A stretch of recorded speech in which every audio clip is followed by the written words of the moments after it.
Okay, that means you are hearing me and you are also seeing the slides. Yes, can you see the slides? Yes, sir. Then we'll start. In our previous class, we discussed about the replication process. Now today we will go to transcription. About the definition and terms of transcription, you all are already familiar. Now we'll, without investing time, I'll go ahead. Similarity between transcription and replication. What are the similarities? Let's see the similarities between replication and transcription. How we can compare them. Both the processes use DNA as a template. This is one point. Next, phosphodiester bonds are formed in both cases, and both synthesis directions are always from 5' to 3'. That means these 3 points applies in case of replication as well as in transcription. Both processes use DNA as a template. Phosphodiester bonds are formed in both the cases, and in both the cases, synthesis starts from 5' and goes towards the 3'. Okay, now let's see the differences between replication and transcription. Okay, now in case of replication, both both the strands will act as a template, whereas in the case of transcription, only one of the two strands of DNA will act as a template. In replication, both the strands will act as template, whereas in case of transcription, only one strand will act as a template. Substrate we know in one case in replication, that is deoxynucleotide triphosphates. Triphosphates would come and pyrophosphate would be released and monophosphates would be attached. Similarly in transcription also same case, but here is not the deoxy but the nucleotide triphosphates. Primer. Primer is required in case of replication. We have seen the primer in our previous class. Now in case of transcription, no primer will be required. Replication by DNA polymerase, transcription by RNA polymerase. And about the product, replication double-stranded DNA will be formed, whereas in the case of transcription, single-strand RNA would be formed. Base pair we all know. That means more important points first might be the template. Both the strands act as a template in the case of replication, whereas only one strand will act as template in the case of transcription. And about the substrate, DXC nucleotide triphosphates, here nucleotide triphosphates, and primer is required in case of replication, but in transcription, no primer would be required. And others, they're familiar. Okay. We know RNA is synthesized from DNA and gene is the structural unit of DNA that can be transcribed. We are already familiar. Genetic information is stored in DNA is expressed through RNA. This is also familiar to us now. There are two strands where we are telling only one of the two strands of DNA will act as a template. That means one strand, the template or the non-coding strand, which produces the working copies of RNA molecules, and the next strand, which does not participate in transcription, is actually called the coding strand. Okay. There are two strands, one is the coding strand and other one is the non-coding strand. Which acts as a template is the non-coding strand. However, this coding strand do not participate in transcription. Though it does not take part in transcription, we are calling it as a coding strand. Why we are calling it as a coding strand, we'll see in the next slide. That means two strands would be there. One is the coding strand and the other one will be the non-coding strand. And the template is actually which strand? Non-coding strand. Non-coding strand will act as a template. That means RNA is synthesized from the non-coding strand, but the coding strand will not take part in transcription. That means the other strand of DNA which is not taking part in the transcription is known as the coding strand. Okay, this is the same thing. The template strand is the strand from which the RNA is actually transcribed, and the coding strand is the strand whose base sequence specifies the amino acid sequence of the encoded protein.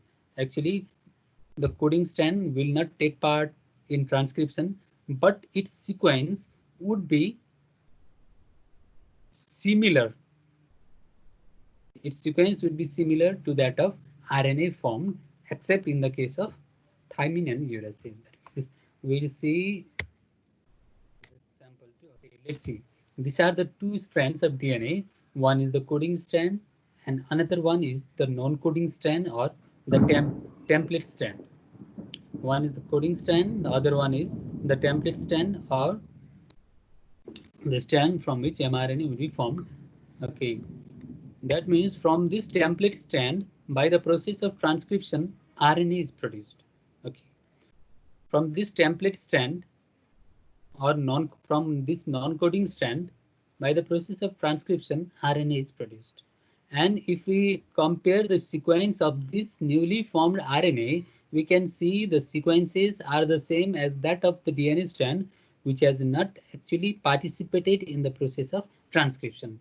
Okay, G, G, C, C, A, G, G. But only in case of thymine, there will be uracil. Only in case of thymine, there will be uracil.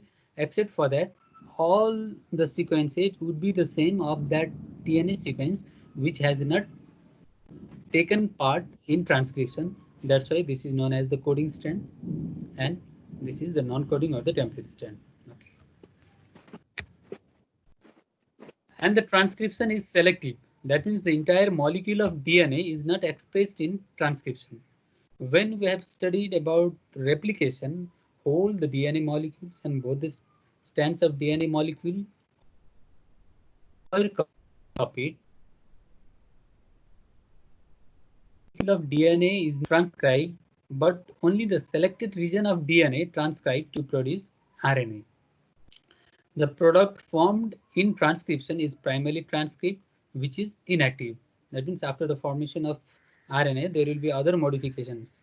Primary transcript undergoes certain changes through post-transcriptional modification to produce active RNA molecules.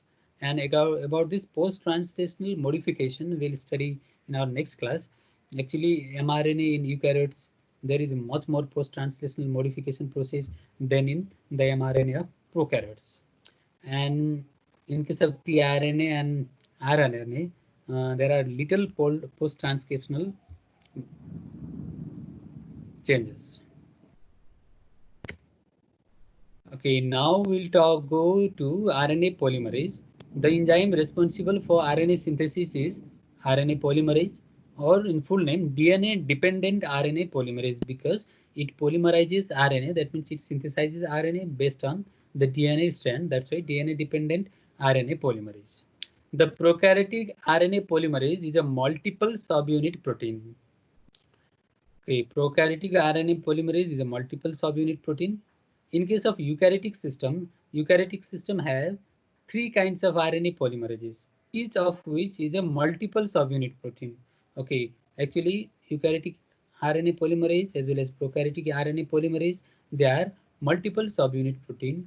But what we have to be clear is, in case of prokaryotes, only one RNA polymerase is there, which forms mRNA, transfer RNA, ribosomal RNA, or different types of RNAs. But in the case of eukaryotic system, we have three different types of RNA polymerases, and their major function, they will also transcribe small amount of other RNAs, which we'll see detail later on. But one for transfer RNA, second one for messenger RNA, and third one for ribosomal RNA. But in the case of prokaryotic system, there is only one RNA polymerase, which will form all types of RNAs. Okay, the holoenzyme RNA polymerase in E. coli consists of 5 different subunits. Okay, 5 different subunits. That means alpha, 2 alpha units are similar, beta, beta prime, and omega and sigma. The holoenzyme of RNA polymerase in E. coli consists of 5 different subunits. In some book, this omega is not shown as the function is not known till. The holoenzyme RNA polymerase of E. coli, that means we are talking in case of prokaryotic system, consists of 5 different subunits. Alpha, two alpha units are there which are similar, one beta and beta prime which are slightly different, omega and omega and sigma. Okay. And this two alpha subunits and beta prime units, this is known as the core enzyme. This is the holo enzyme. I think enzyme classification. Yes, we have already studied the enzyme classification and all about the enzymes, about holo enzyme, coenzyme, we are already aware of. Okay. Now this is the core enzyme. Two alpha subunits and beta prime. This is known as the core enzyme. And now when this sigma factor as well as omega subunits comes, this is known as the holo enzyme. This is the core enzyme. Two alpha subunits, one beta and one beta prime subunits. This is the core enzyme. And along with this sigma factor as well as omega, this is known as the holo enzyme or the complete enzyme, because RNA polymerase is an enzyme. Okay. RNA polymerase of E. coli, as we have seen in the picture just now, two alpha subunits, beta and beta prime subunits, this is known as the core enzyme, which are responsible for polymerization. And this sigma factor, this recognizes the promoter for the synthesis of initiation, and omega function is still unknown. RNA polymerase of other prokaryotic system is similar to that of E. coli in structure and function. That means we are saying about the polymerase of E. coli. However, we are studying about the prokaryotic case in general. Okay, now let's take an example of one antibiotic, how it works. Rifampicin, a therapeutic drug for tuberculosis and leprosy treatment, can bind specifically to the beta subunit of prokaryotic RNA polymerase and inhibit the RNA synthesis. This means this rifampicin is a drug, antibiotic. Now it alters the transcription process of only prokaryotes. That's why it can be acted as an antibiotic. Rifampicin, a therapeutic drug for tuberculosis and leprosy treatment, can bind specifically to the beta subunit of prokaryotic RNA polymerase and inhibit the RNA synthesis.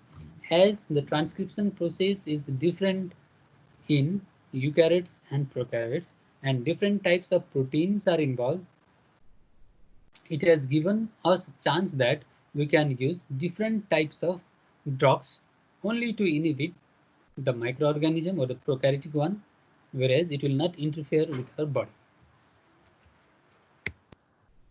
Now recognition of origin. That means we had said replication. Replication means all the chains should be replicated, but transcription we are saying it is selective. That means at some point transcription has to start. How this sequence is recognized and how it starts, we are going to discuss now. Recognition of origins is transcriptable region is called an operon. Actually, this operon concept in case of prokaryotes. One operon includes several structural genes and upstream regulatory sequences or the regulatory regions. This operon consists of structural gene and upstream regulatory sequences where the promoter comes and binds. The promoter is the DNA sequence that RNA polymerase can bind. It is the key point for the transcription control. That means there should be origin of transcription, and for the origin of transcription, there is a promoter at which the RNA polymerase will recognize and bind, and from that point, synthesis of RNA will start. Now let's see. This is the gene, and it consists of the regulatory sequences and the structural gene. This is the simple representation. So regulatory sequences and the structural gene. You can see the promoter there. Okay, and in this promoter, RNA polymerase will come and bind. After it binds with the RNA polymerase, after promoter RNA polymerase comes and binds to the promoter region, transcription is started. This is about the initiation.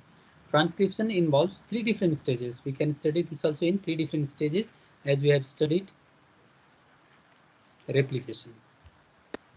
Transcription involves three different stages: initiation, elongation, and termination. Okay. Let's see initiation, how it is initialized. Binding of RNA polymerase to DNA molecules. Specific regions of DNA where the enzyme bind is promoter region. Sigma factor of RNA polymerase can recognize two base sequences on the coding DNA strand for the initiation of transcription. Sigma factor of RNA. We have RNA polymerase. We have said RNA polymerase. We have talked about the core enzyme and the holoenzyme, because this sigma factor is involved in the recognition, and after it recognizes, later on it will be separated, and only the core enzyme will continue the process of transcription. Sigma factor of RNA polymerase can recognize two base sequences on the coding DNA strand for the initiation of transcription, and these sequences are Pribnobox and the -35 sequence. Pribnobox, also known as the Tata box, it consists of 6 nucleotide bases. It is nearly 10 base pair away from the starting point, and this, by the name itself, -35 sequence, second recognition site in the promoter region of DNA, contains a base sequence TTGA-CA. Okay, let's see with the help of picture. This is the prokaryotic promoter. This showing the start site. That means around 10 nucleotides bases towards the left. There is the Pribno box, or known as the Tata box, because its sequence are TA, TA, AT. TA, TA, AT, TA, TA. This is the Tata box.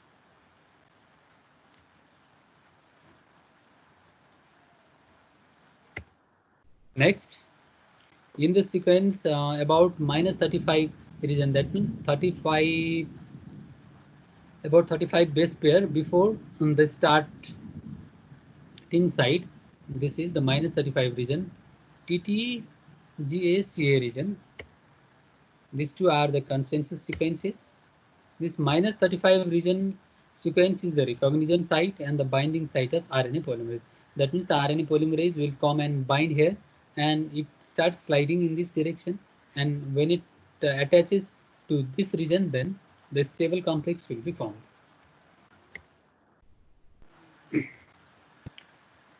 -35 region is the sequence in the recognition site and the binding site of RNA polymerase, and here this -10, or the Tata box, or the Pribno box, is the region at which the stable complex of DNA and RNA polymerase is formed. That means RNA polymerase will come here by recognizing this sequence, -35 sequence, TTGA-CA sequence, and after recognizing this sequence, it will move towards this direction, and when it moves at this region, it will form a stable complex. RNA polymerase recognizes TTGA region, that is -35 region, and slides to the Tata box region and opens the DNA duplex. That means DNA duplex has to be opened before forming the RNA from double-stranded DNA. The unbound region is about 17 base pairs. You can see in the figure also. Okay, now this here can be that -35 sequence, and it travels from this direction and comes to -10 sequence, that is the Tata box, and here it forms the stable complex, and it unwound the DNA, small fragment of DNA, about 17 base pair is opened. Now after this initiation, now elongation. As the RNA polymerase recognizes the promoter region, the sigma factor release and transcription proceeds. We are talking about the prokaryotic RNA polymerase, and in prokaryotic RNA polymerase, we are talking about 5 different type of subunits, and we have also talked about the core enzyme and the holoenzyme. Along with that sigma factor, it is known as the holoenzyme, or the complete enzyme, but without that sigma factor, it is known as the core enzyme. If you slightly forget the role of that omega chain, because its function is unknown, we can focus only on the other parts. 2 alpha, that is alpha 2 beta beta prime, this is the core enzyme, and when it combines with the sigma factor, this is the complete enzyme. This sigma factor is involved in the recognition of the consensus sequences, that is especially the -35 sequence, and it slides towards the -10 sequence, that is the Tata works, and after that its job is done. RNA is synthesized from 5' to 3' and anti-parallel to DNA template. This is the case in replication as well as in transcription. Enzyme utilize ribonucleotide triphosphates for the formation of RNA. As you have seen in replication, ATP would come and it will be hydrolyzed to form adenosine monophosphate and pyrophosphate. It will give innate pyrophosphate, will liberate high amount of energy, and monophosphates will be at. Here also the same case, but here not the DXC one, but with the oxygen ribonucleotides.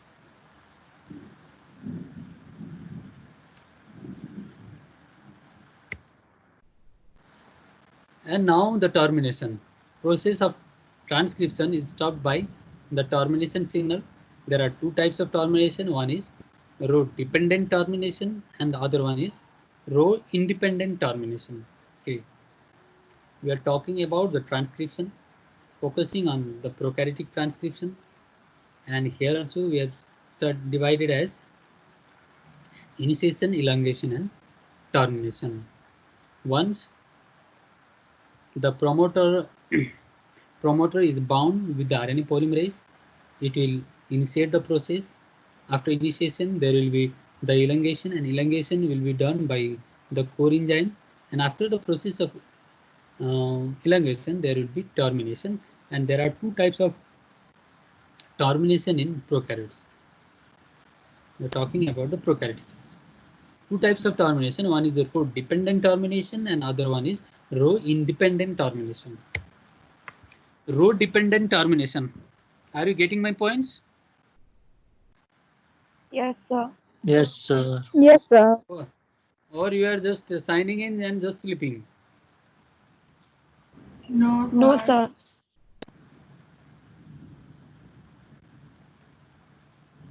Okay, row dependent termination.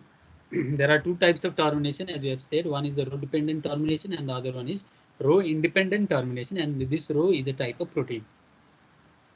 Row dependent termination, this row factor bind to the growing RNA and weakly to DNA but not to RNA polymerase. This is in detail. Let's say row will bind to the growing RNA. In a bound state, it acts as a ATPase and terminates the transcription and release RNA. It also dissociates enzyme from the DNA. That means we are talking about the termination process. There are two types of termination process. One is row dependent termination and the other one is row independent termination. So row is actually a protein. That means one type of termination is dependent on a protein known as row, and these row proteins bind to the growing RNA and weakly to the DNA, but not actually to the RNA polymerase. And in the process of termination, when this row protein binds, it will act as an ATPase and terminates the transcription. That means it will break the growing chain of RNA. That means now it will be separated. After it breaks the growing chain of RNA, after it detaches from the template stand, again from that complex. Row dependent termination, row factor bind to the growing RNA with this. In bound state, it acts as ATPase and terminates the transcription and release RNA. And it releases RNA and it also dissociates the enzyme from DNA. That means now the transcription process will be terminated. This is one type of termination process. Let's see with the help of picture. The termination function of this row factor binds.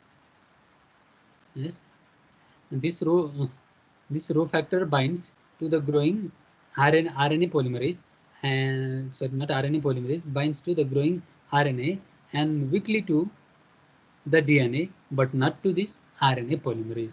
And when it binds, what it does, it hydrolyzes the bond and it separates the growing chain of RNA from DNA RNA duplex. That means now this is separated, and again what it does, it removes the RNA polymerase from this side. That means now there will be the termination of transcription. This is row dependent termination. The row factor, it's a hexamer, is a ATPase and the helicase. Okay. Other one is row independent termination. That means in other type of termination, it is not dependent on the protein called the protein, but it has a different methodology to terminate the transcription process. Termination brought about by the formation of hairpins of new synthesized RNA. In this row independent termination, that means there are two types of termination. One row dependent termination, that means termination is dependent on the row protein. Now, when the terminating sequences come, sorry, in the process, that row protein will come and bind, and it hydrolyzes the DNA RNA duplex and releases the newly formed RNA, and also it releases RNA polymerase from the complex. That is about the row dependent termination. Other types of termination is not dependent on that row protein. That's why simply the name row independent termination. And this row independent termination is due to the formation of hairpin-like structure. Termination brought about by the formation of hairpins of newly synthesized RNA. In newly synthesized RNA, it will form a hairpin-like structure. It will not be in a linear form, but hairpin-like structure will be formed. Hairpins are formed due to palindromes. We'll see with the help of picture. Okay, now this is this is the newly synthesized RNA, and this folds to form a hairpin as you have seen. Okay, otherwise the newly formed RNA will be in a linear form like this, but here it has formed the hairpin-like structure. Why in and what conditions it forms hairpin-like structure is that in if there are the palindromic sequences.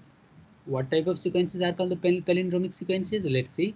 For a palindrome, the sequence on one strand reading from 5' to 3' is the same as the sequence on the complementary strand reading from 5' to 3' direction. That means let's see. For palindrome, the sequence on one strand reading from 5' to 3' is the same as the sequence on the complementary strand reading in the same direction. Now let's see. This is one sequence.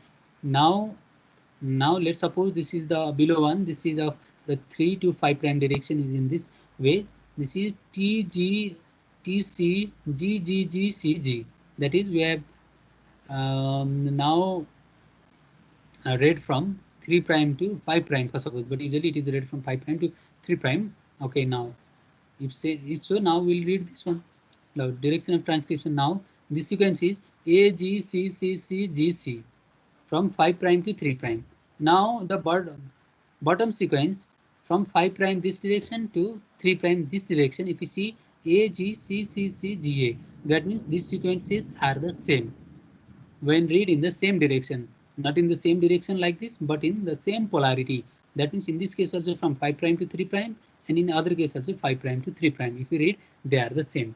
In such cases, it happens that they are the complementary. They will form the complementary pair like this, and they will form the hydrogen bonds here. They will form the bonds. That's why there is the formation of hairpin-like structure. And when hairpin-like structure are formed, now this will no more be a stable with this DNA complex, and it will be released. This is about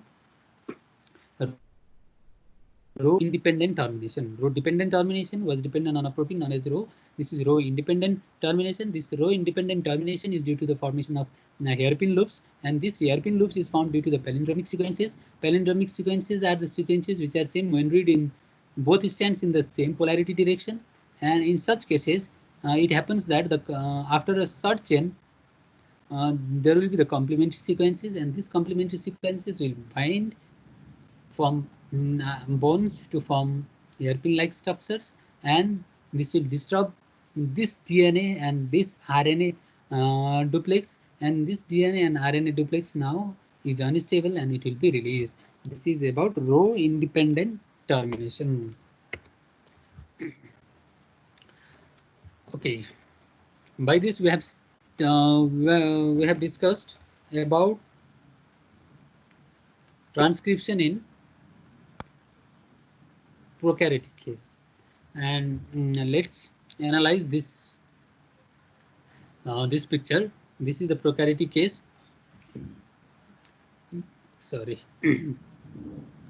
This is the prokaryotic case. Here is the DNA and here RNA. Now this is the case of eukaryotic case. We can see the DNA and from DNA RNA. Now this RNA has to come to the cytoplasm, and after it's come to the cytoplasm, it will form what it will form? It will form the protein, that is the translation. That means in the case of prokaryotic case, transcription and translation, they can occur simultaneously too. But in the case of eukaryotes, first of all, RNA has to be formed. There are several modification processes, and after modifying, it has to be exported to the cytoplasm, and only after that the other process would occur. This is just to show you the difference, because here it is limited by the membrane and here it is not limited by a membrane. Now we'll also discuss a little bit about the transcription in eukaryotes. We have to study in detail first about the transcription in prokaryotes, and we'll add some information or some knowledge in case of transcription in eukaryotes too. The transcription of eukaryotic gene is far more complex process than transcription in prokaryotes. In addition to RNA polymerase recognizing the promoter region and initiating RNA synthesis, several supplemental transcription factors bind to distinct sites on the DNA, either within the promoter region or some distance from it. That means we have just studied about the transcription in prokaryotic case. In prokaryotic case, RNA polymerase would come and bind to the promoter region, and that would initiate the transcription process. But here, in the case of eukaryotes, there are several transcription factors which has to bind only after that the transcription will start. And that the regulating sequences can be near to the structural gene, and some sequences can be very far from the structural gene also. We'll see with the help of picture later on. Okay, eukaryotic RNA polymerases, because in the polymerization reaction, polymerases are important. In replication, we have studied about the DNA polymerase. Today in transcription, we are talking about the RNA polymerases. RNA polymerases in prokaryotes is only of one type.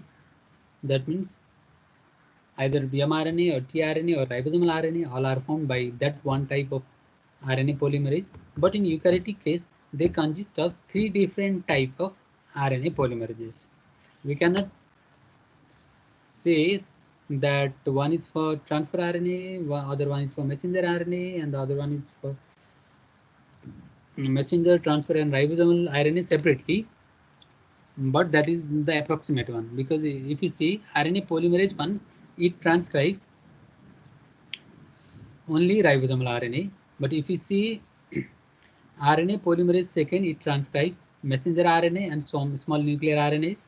If you see RNA polymerase 3, it transcribes transfer RNA, 5S ribosomal RNA, some small nuclear RNAs. That means bigger ribosomal RNAs that transcribed by polymerase 1, only small ribosomal RNA, it is transcribed by polymerase 3.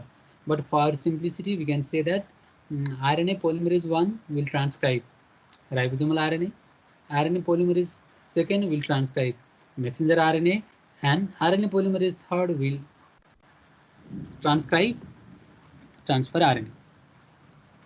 This is for simplicity.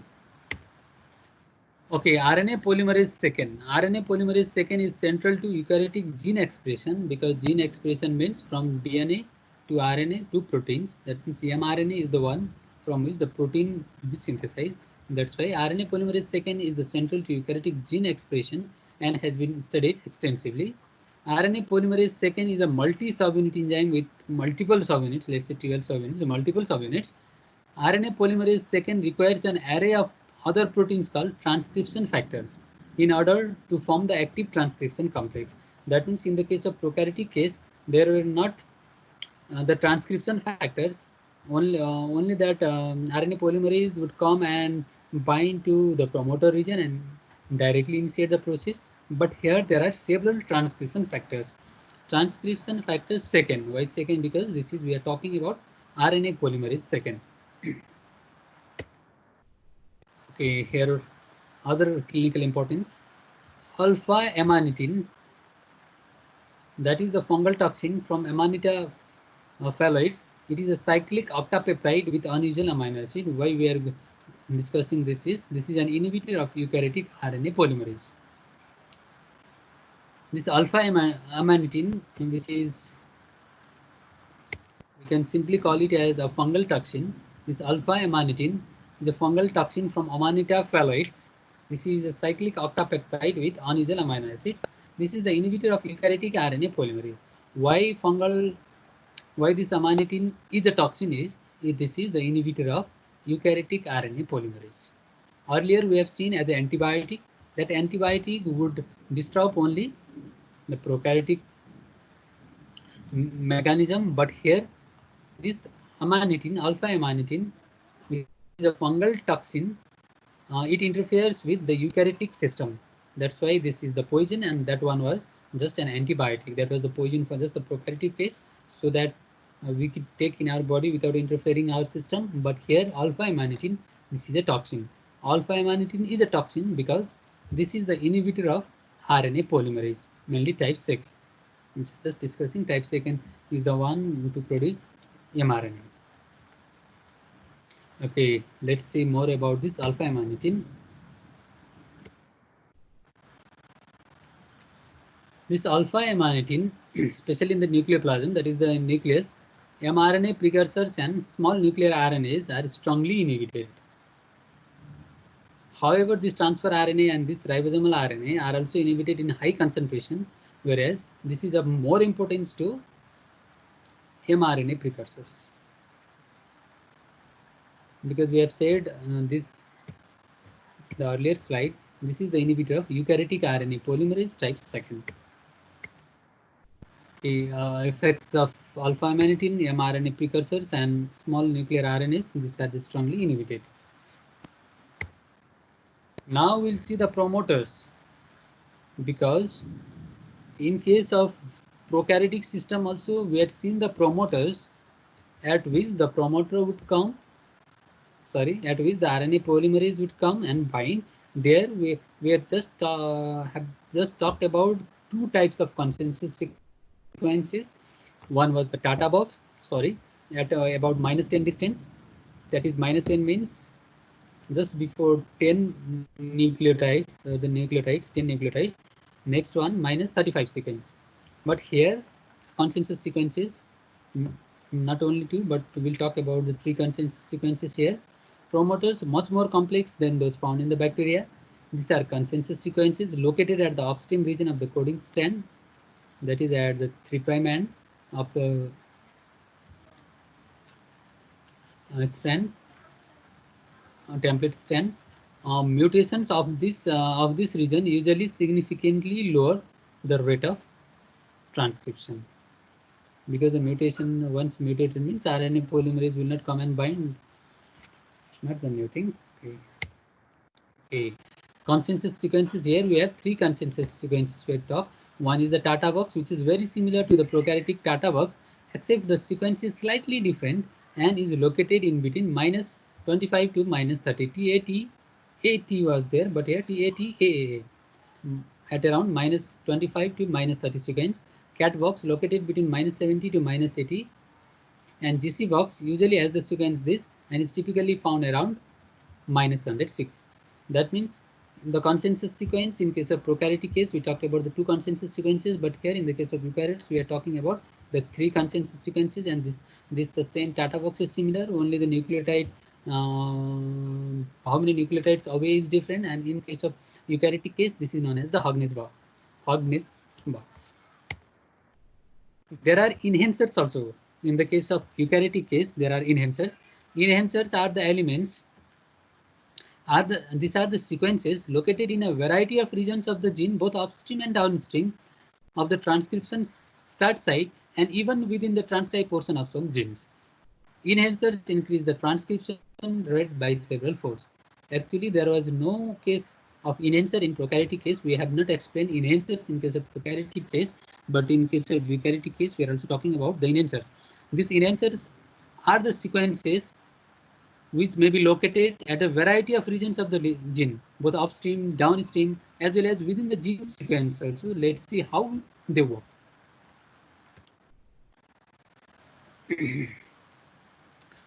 Now, this is the upstream sequence, this is the downstream sequence. We have already talked about the Tata box, CAT box, and the GC box. Now this is the downstream sequence. From here it will start.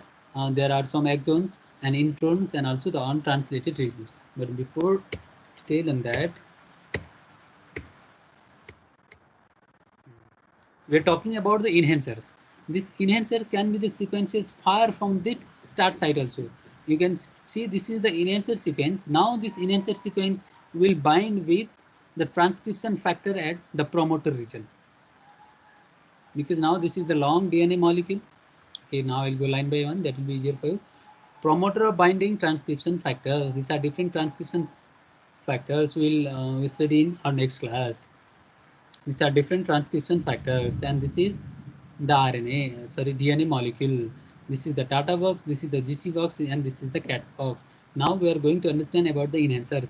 These enhancers are the sequences which can even be very far from this promoter region, and sometimes this can be in the structural gene itself, sometimes downstream and other sides upstream also.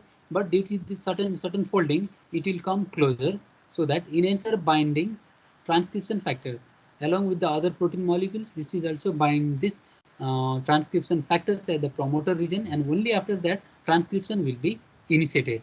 This is not that simply in case simple in as in the case of prokaryotic case, where only the RNA polymerase would come directly to the consensus sequences and it will bind. But here we are talking about the transcription in eukaryotes. Here we have the promoter sequences, and in these promoter sequences there are different types of transcription factors. They will come and bind. No doubt there are these are the consensus sequences similar to that of or comparable to that of prokaryotic cases, but more than that we have the enhancers here, and these enhancers are the sequences which may be nearer to this sequence or farther to this sequence. It can even be in the downstream, or sometimes it can be in the structural gene itself, and when they bind with the certain transcription factors, then it will start the initiation process. This is much complex in case of eukaryotic case. Okay, there are several transcription factors as we have said, and detail we'll study in our next class. Now, if you have any questions, you can just write in the chat box, or better unmute and ask.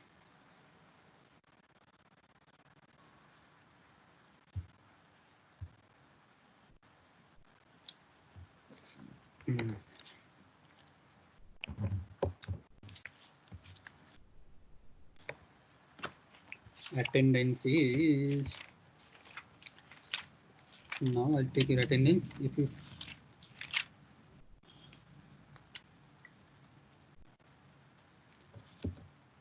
this molecular biology, you will not to understand in a single reading or in a single class, that I do understand. And though you don't ask question, I don't assume that you have understood everything, but what I assume is you are hesitated to ask the questions, because don't hesitate.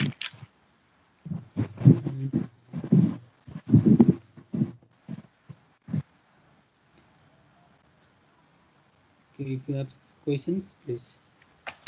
In our next class, we'll continue with the eukaryotic transcription, and we'll also deal with the post-transcriptional modification, eukaryotic transcription and post-transcriptional modification.